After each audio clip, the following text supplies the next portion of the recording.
Hello there. Thank you for tuning in at X-Raised, where knowledge meets inspiration in the intricate dance of industry evolution. I'm your host, Miles, and today feels extra meaningful because we're celebrating a milestone episode to mark our guests and his organization's 24 years as a founding member of the Global Reporting Initiative, or GRI. That's right, nearly a quarter century of helping set the gold standard for sustainability and corporate responsibility worldwide. Now, for those of you who are familiar with our guest, you already know he's someone who doesn't just talk about continuous improvement, he lives it. For over 4 decades, he's been guiding organizations to achieve excellence, responsibility, and sustainability, always with people at the heart of it. Gracing your show once again is the Managing Director and CEO of ACI Global and eQuip, Ian Erskine. Hi, Ian. Welcome back. Yes, and it's great to be back again, and great to be back again having our regular viewers and our new viewers with us. And yes, I'm looking forward to today's episode because, again, it's very much concentrating on people and Mhm. actually highlighting where people become so important in reference to the future and the legacy of the Global Reporting Initiative and ACI Global's role in that as a founding member. Yes, and it's an honor to celebrate another milestone with you today, Ian. We're treating this episode, as I've mentioned earlier, both a celebration and a forward looking conversation, exploring how ACI Global's long standing commitment to the GRI continues to shape your mission today and into the future. So, Ian, 24 years as a founding member of the Global Reporting Initiative is not easy, I'm sure. So, looking back, what do you see as the most significant way this partnership has shaped ACI Global's journey and identity? Actually, it's interesting. That's a very interesting question because not long after we actually joined as a founding member, uh, ACI Global were called in to rescue a training initiative, a number of training programs that were being undertaken over in Papua New Guinea. The initial providers of that were a big European training body, and for some reasons it never really got off the ground. The participants weren't happy, and it wasn't really ever going to finish. So they the one of the people that had been working with it to bed it in and get it underway Mhm. contacted me, and I said, "Yeah, okay, I'll put a few things together." And he said, "You don't have long, Mr. Erskine. Would you be able to hop on a plane within 24 hours Uh-huh. and come over and deliver the training?" And I said, "Oh, okay, okay." And anyway, so I actually did do that, and it was very interesting because we actually set the scene from that very point, because the training that was actually being done was very much focused on European practices, training ideas, and things like that. Where when I got over there, I very quickly realised the training had to mirror what was required by PNG, Papua New Guinea's society, way of life, way of doing things. Yes, there have to be changes to those practices. And I'll explain that as we go through, because we'll come back and use this as an example how you can actually achieve a super great outcome Uh-huh. by involving people and getting them to actually make the decisions that matter. And Yes. that's what I did with the training. And one of the key things which came out of it was the students did not want to be doing training on a case study which was based over in Germany or over in the Mhm. UK. They wanted it to be real live to them. And I Mhm. started off and actually shocked a lot of people right from the word go, to the point during the midday break, they actually came up to me and they said, "Oh, I don't know whether this is really going to work." And I said, "Well, hang on, guys, let's see how it does work." And in fact, it did. But I actually based, and I was doing food safety and hazard training. So I Mhm. actually based it on the kitchen where we were staying. Mhm. And where we were staying, they had lots of mining people would come and stay there. They were fed day and night and things like that, and they'd be fed lunches where they could take back to the mines and so forth. And as I say, we'll come back to it a little bit later, but Mhm. it was all based on their ability. Okay, it's up to you guys. Mhm. You now go to the kitchen, do an observation audit, you write down what you see, okay, and then we'll put, as we go through the training, we'll put the ideas, what you want to be looking at and how you're going to get those outcomes. And the whole persona of everyone changed, and they became so excited. Mhm. It was lovely to see. Yes, but anyway, we'll talk about more later. I'm sure. So the training has to mirror the actual experience that they're going to go through, not just Yes, a random case study or scenario in this case. And, yeah. that's really inspiring, Ian. It shows that longevity, aside from staying in the game, it's also about consistently evolving with purpose and how deeply a partnership influences the DNA of an organization. And I'm sure many organizations wish they had that kind of anchor. And I assure that the GRI framework itself has evolved so much over the years, Ian. How has ACI Global adapted its training and certification programs to keep pace with these changes? And what does that mean for the professionals and organizations you serve today? Well, it means so much because the actual principles which are espoused by the Global Reporting Initiative actually literally formulate the vision and the mission of people. And that actually then leapfrogs and formalizes and becomes part of an organization's Yeah. vision and its mission to achieve that vision. Mhm. And this is where it becomes so meaningful. Now, built into this whole framework is an understanding of a true understanding of ethics. Mhm. And often people talk to me about, okay, how do you actually train people in ethics? And I take them right back to the very beginning and I say, well, to me, it's quite simple. It's a pure, simple understanding of a difference between what's right and what's wrong. Yeah. We must never verge into the centre, the grey area between right and wrong, start to cut corners and think, oh, okay, we need to achieve that target, so let's push the boundaries a little bit forward, forget about the safety practices and so forth. And firstly, at the end of that process, there's an injury and it all falls apart. So this is where the basis of ethics comes into everything we do. It comes into all our training programs. And like I say, every single training program at the ACI Global has developed and continues to develop is the basic framework of ISO 26000 and the Global Reporting Initiative's vision, mission, its principles, its ethics, and the way it does things. So Mhm. they come together and they niche very carefully together. Okay.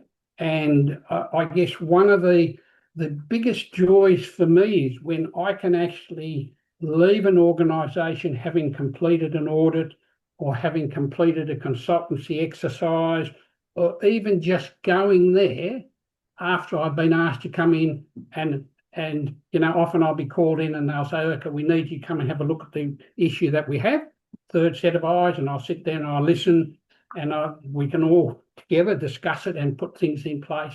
Ultimately, we can then come out the other side with a better outcome. Mhm. And I think one of the things that helps me achieve that is our founding membership with the GRI, being often in touch with them. And look, it's a relationship. We don't always agree.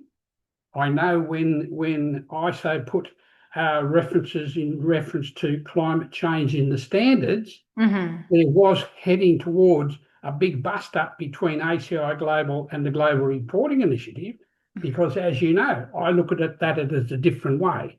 And I call it changes to the climate because it is always happening, changes to the climate. So Mhm. when I actually spoke to the Global Reporting Initiative about this, I was able to put my message across in what is actually happening out there today and it is real, but we have to talk about practical examples, how we address ongoing changes and extremes in the weather, because some of these extremes do not happen in a lifetime of you and myself. Yeah. Some of these extremes might not happen for 200 years. Mm-hmm. Some of these extremes might not happen for 300 years. Right. And I can give you an example, and I think I've told you this one when we were on the farm. I was often bothered by the clearing we were doing. We were using old practices. The moment a weed will pop up, we'd hop on the tractor and plough away and bury all the weeds and so forth, and look back and say, oh, what a beautiful landscape it is, beautifully ploughed soil and so forth, until one day we had a 1 in 200 year rainfall event. And Mm. because we had a number of big hills throughout our property, we lost a significant amount of topsoil, which was washed away because of the water running off the hills, Yeah. right? Okay, so we didn't just sit back and just say, oh, well, that's never going to happen again, so we'll continue to do what we normally did. We Mm-hmm. changed our practices. We built dams, we built traps for the water, we built banks for it to flow properly, and things like that. And this is what I say to people. Don't look at that extreme and think, wow, this has never happened before. Mm-hmm. Look back over time, and I get people, when there's extremes in the weather, to go back and do some history reading. And Yeah. when they do that history reading, often comes up and say, wow, Mr. Erskine, this actually did happen 35, 40 years ago. Mm-hmm. And I say, well, have a look at what they did, and then more than likely put in what they did and probably improve it all the more. And this is what is happening today. Yeah. Makes sense, Ian. I mean, regardless of frequency, change is constant. It's there all the time. And the real test is whether you can adapt, as you said, while keeping your core values intact, executing every process ethically, and of course, making sure what you deliver stays meaningful. And a lot of our listeners today, I reckon, would be able to relate to that in their own industries. And now, sustainability reporting often gets treated like a compliance checkbox, but you've always emphasized its role in people development. How does integrating GRI principles help candidates grow their competence, skills, and even their sense of responsibility as professionals, Ian? It goes back to a true understanding of actually what compliance is. Compliance at the end of the day is conformance, wanting to do the thing or whatever you're doing correctly. So you actually want to do. That's conforming to achieve compliance. If you have that ethics, that way of doing things, and yes, again, this comes back to ethics. Mm-hmm. You do it once, you do it right. You don't verge into that grey area. So if this is your practice that you live by, this is where we don't do these major environmental disasters, which we have actually witnessing here in Australia, where they bulldozed the mountains in Mount Kosciuszko, for argument's sake, right? And things like that. We don't do things like that. The thing that I try to implore everyone to do is stop, think about the actions you are about to do, okay? And ensure that you can actually put that ruler over what you're deciding to do. So when they decided to disregard the environmental impact statement in reference to Mount Kosciuszko and said, oh, no, climate change is real. We have to run the power lines from the Snow Mountains pump station over the top of the mountains because that's the only place it can go, because then we're not bothering townships and so forth for where these power lines are going. No one actually stopped to think, hang on a minute, Mount Kosciuszko has hundreds of inches of rain, so if we're going to clear the top of the mountains, what happens when it rains? The dirt, the silt, the rubbish ends up in the streams, ends up flowing down into the water supplies of Tumut, major city just beneath the Mount Kosciuszko, and other townships, right? All of a sudden, they've got drinking water problems and things like that. Yeah. And you go back and you talk about, wow, okay, so what happened before the Snowy Mountain scheme was actually built, right? And Mm-hmm. the townships below the mountains, when you go and visit them, they often have history memorials and plaques where you can read and see what has happened over years and years of time. And virtually all the smaller townships and even the cities would show periods of hardship because the water would fall and then just run straight into rivers, run all the way down through New South Wales, through South Australia, out to the sea, right? But then the mighty Snowy Mountain scheme was built, a number of major dams were put in place, right? All of a sudden, all these small townships are now absolutely thriving because the water supply is controlled through the rivers that run past these townships, right? Mm-hmm. And lower down, farmers are now able to use that water on an ongoing basis to grow pastures for dairy calves, dairy farms, and things like this. And Mm-hmm. that helps to feed food our nation Mm-hmm. and the globe, right? Yeah. Whereas previously, you'd have a downfall of rain and it just runs straight down through the. It's a bit like, as I said, with our farm.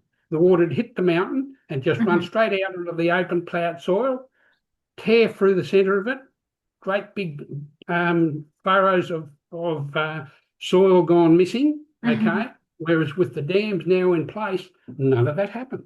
Yeah. Right solution. Yeah, So let's put the spotlight on that once again, Ian. Compliance is conformance, doing the right thing, and it has to be done in the best ethical way because it yes. shows sustainability is more than just policies on paper. It's about shaping people into professionals who think beyond their job descriptions. And I guess that shifts the conversation from compliance to confidence. And, nowadays, many industries are under increasing pressure to demonstrate corporate responsibilities. In what ways has your long-standing involvement with the GRI positioned ACI Global to guide businesses, aside from compliance, in building truly sustainable and ethical cultures? Well, I guess this is possibly the most pleasing step where, and I guess being the head of ACI Global, I can say with a great deal of pride going forward that one of the major things which we have been able to do in our journey as a training provider to actually be able to use the ISO certification process and apply that to people, right?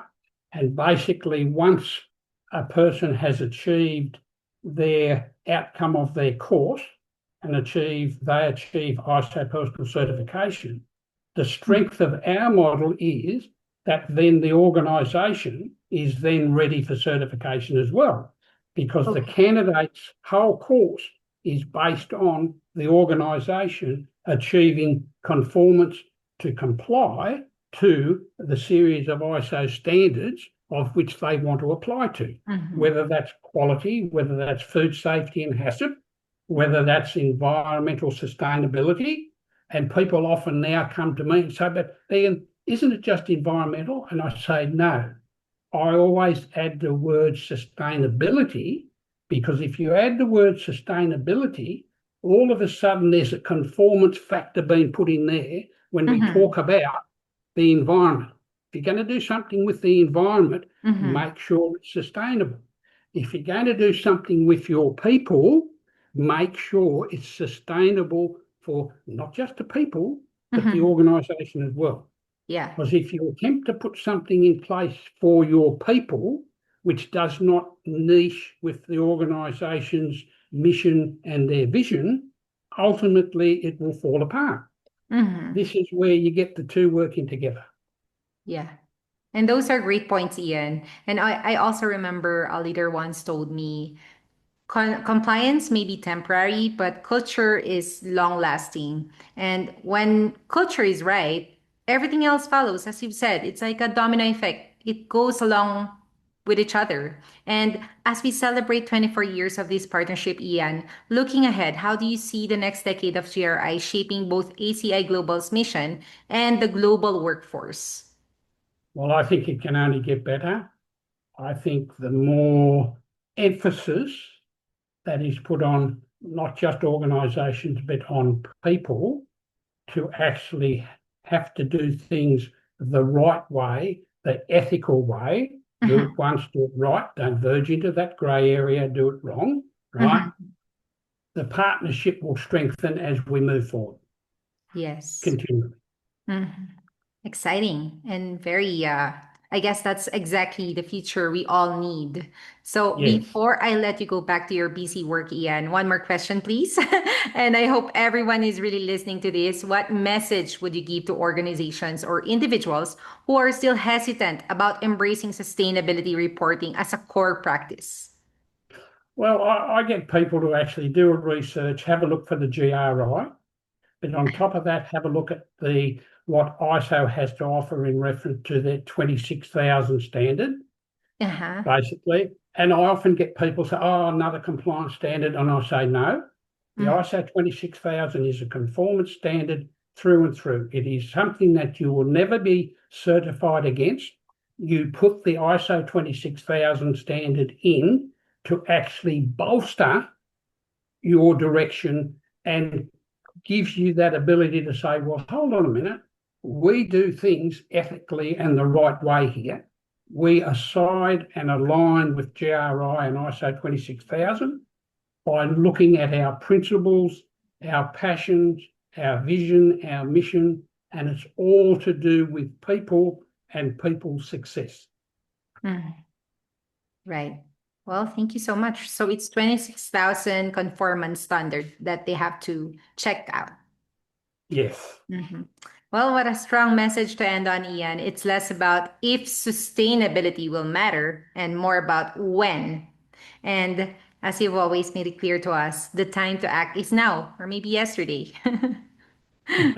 So, what a milestone chat. Congratulations again on 24 years of being a founding member of GRI, Ian, which is a great reminder that commitment, consistency, ethics, and courage to evolve are what sustain real impact. Thank you so much for celebrating this with us and for sharing your insights, of course, and for giving us a glimpse of how ACI Global's 24-year journey with the GRI is shaping businesses, people, and cultures across industries. It's always a pleasure. yes. And again, thanks so much for everyone. And yes, look forward to seeing you next week. And Thank have a you. wonderful week. And towards the end of this week, have a wonderful weekend. And remember that 86,400 precious seconds in the day and Yes. enjoy every second of the day. Yes. 86,400 seconds. Yes, Always in my mind, Ian. Thank you so much for, encouraging us to look at the brighter side of life. yes. Thank you. You're a Thank blessing for you. everyone. Thank you, Miles. And thank you. And to those of you who'd like to learn more about ACI Global's programs, trainings, and certification pathways, head over to aciglobal.com.au or connect with Ian directly on LinkedIn. And that's a wrap on Ian's 52nd X-Rays episode. Thank you guys for tuning in and for helping us keep conversations like this alive and running. And I hope you don't forget that sustainability is not just a trend, it's a responsibility. Until next time, this has been your host, Miles. Stay focused and inspired with X Raced.